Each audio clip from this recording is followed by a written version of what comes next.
Hey, good afternoon, everybody. My name's Billy Dukes, head writer with Taste of Country. It's been a big, exciting week, a very, very busy week. Probably worked about 70 hours this week with the CMA Awards, but that is now all behind us. It was kind of a surprising show, I guess. Casey Musgraves wins, Keith Urban wins. Those were surprises, weren't they? Kind of dull. I thought there were some kind of dull performances and a lot of ballads. But, CMAs what they are. I'm not going to get too much into the winners and losers of the CMAs or that topic as it pertains to women in country music this week. We're going to talk about some other things, and we'll get right to it this week. Some things we're going to get to today include, first, a reality check about this golden era of country music that people talk about. I'm going to give the first Hard Working Woman Award out, which is kind of just an excuse to brag on a couple of women I thought were really going above and beyond earlier this week. Got some questions about last week's episode about why the Pistol Annie's song may not be a hit on the radio. And then we'll do a little bit of CMA reflection as it pertains to one award and some comments about Casey Musgraves' win in the Album of the Year category. Today's episode is going to be a little bit heavy on numbers, and I apologize for that. I'm going to include some links to find some of the data I talk about in the description of this YouTube video when it's published, which will either be Friday night or Saturday. And I'll try not to drown you in data. I know that's boring, but it's a little bit unavoidable this time. So, without any further ado, I do invite you to ask questions either here on Periscope or at Twitter. I'm at Billy Dukes. You probably already know that if you found me. You can also email me, billy@townsquaremedia.com. And you can find me on Facebook. I have a public profile there. And then you can also make comments in the YouTube section if you're watching on YouTube. Please do subscribe. That way you don't miss a conversation. And we can keep up to date. The point of the YouTube conversation is to, people want to go back and learn a little bit more, some things they miss as I refer to it week to week. First, cheers. I'm still on the tea, a little under the weather, but fighting through. Next week or the next time we talk, I hope to have a beer in my hand. People keep referring to a golden era of women in country music as if there was some equality before, but not now, or at least as if there was a time when women were treated equally. And I wanted to know if that was true, and the answer is no. But it was better. Studying this kind of shows that the problems we're experiencing now can really be traced back further than we thought, maybe even 10 or 15 years.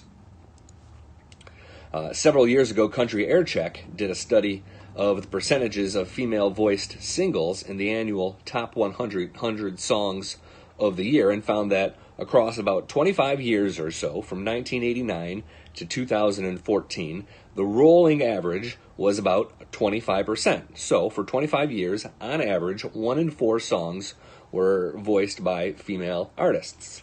And I asked them to provide some numbers for 2016 and 2017, and that would have pulled the average down a little bit. I think those years the average was about 17 or 18%. And it's worth noting that Country Aircheck, in doing this study, considered any song with a female lead, not just female solo artists. And I think this is pretty important because Lady Antebellum counts when Hillary's singing. Little Big Town definitely counts. No one is playing Sugarland songs because they feel comfortable to do so because of Christian Bush's Anatomy. That's all Jennifer Nettles. That is a female artist. So, 1 in 4. That is the rolling average across 25 years. The top 100 songs typically are new songs. These are songs that chart at any given time on the radio. They're not counting recurrence or gold songs or catalog songs.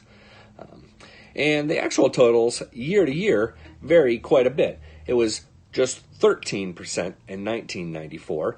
18% of that top 100 in 1995 were women, and then it starts to climb to 38% in 1998.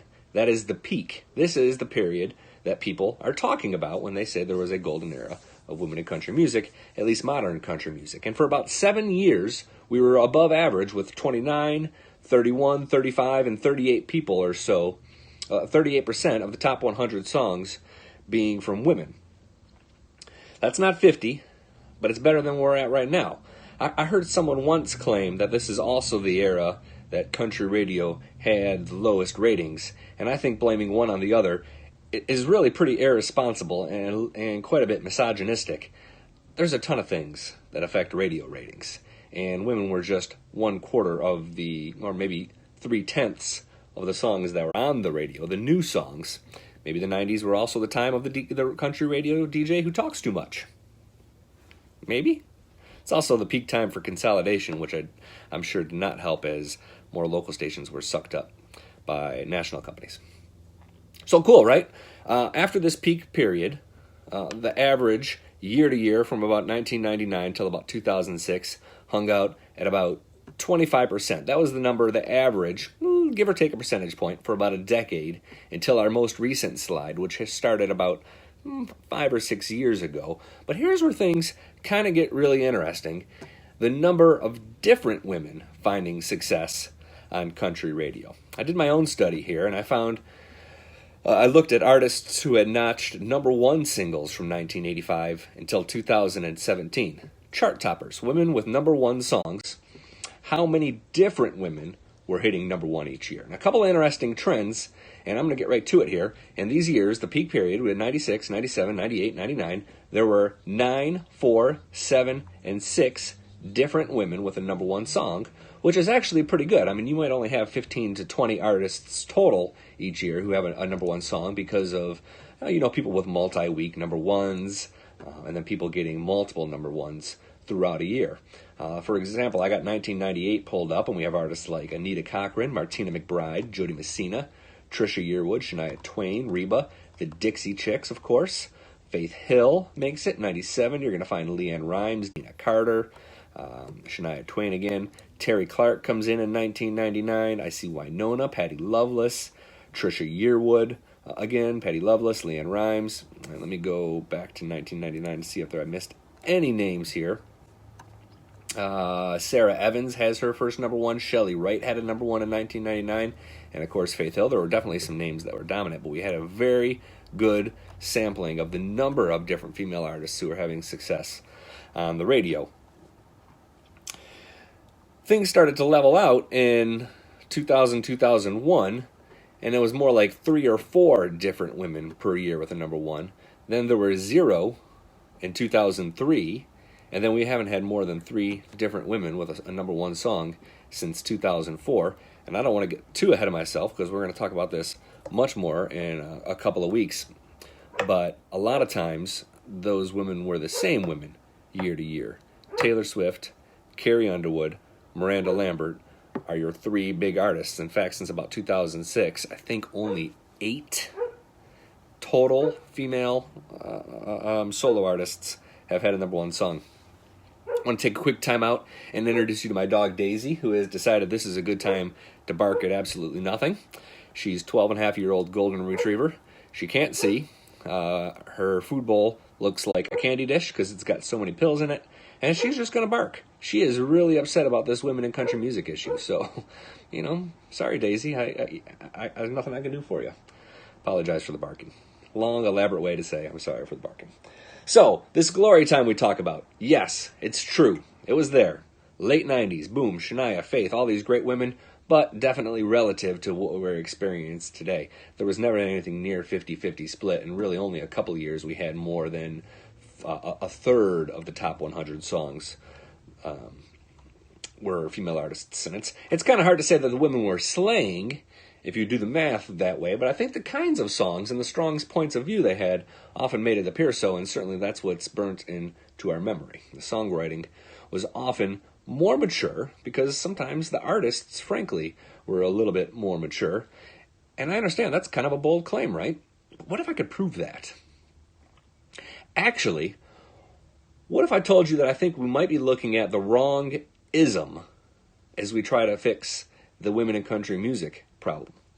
That is the topic in 2 weeks. Going to take Thanksgiving week off because no one wants to watch me yap on a Friday after Thanksgiving while we're shopping, and we'll come back in 2 weeks to talk about that very topic. We're going to come back to this data. I did want to take some time now to answer some questions from last week and talk about the CMA Awards, but I also want to invite you to ask a question on Periscope or Twitter, and I'm going to take a quick check here to see if anybody has done just that. We had some good questions from last week. There is a comment, but I can't see it. Okay, yeah. Kat points out Redneck Woman in 2004. There were 4 female artists with number 1 songs in 2004 that kind of broke the drought. In fact, Redneck Woman was the first song from a female artist to be a number 1 hit after the Dixie Chicks. The Dixie Chicks in March of 2003 made their comments about the president. That started sort of a shutout for women in country music that lasted until the summer of 2004 when Gretchen Wilson finally broke through. Are those things related? I think probably. I think maybe there was some sort of punishment happening for women after the Dixie Chicks spoke out in London. So first, some questions. Music in Medicine says we need to be careful with the definition of hit. She got me on Twitter, and I really couldn't agree much more.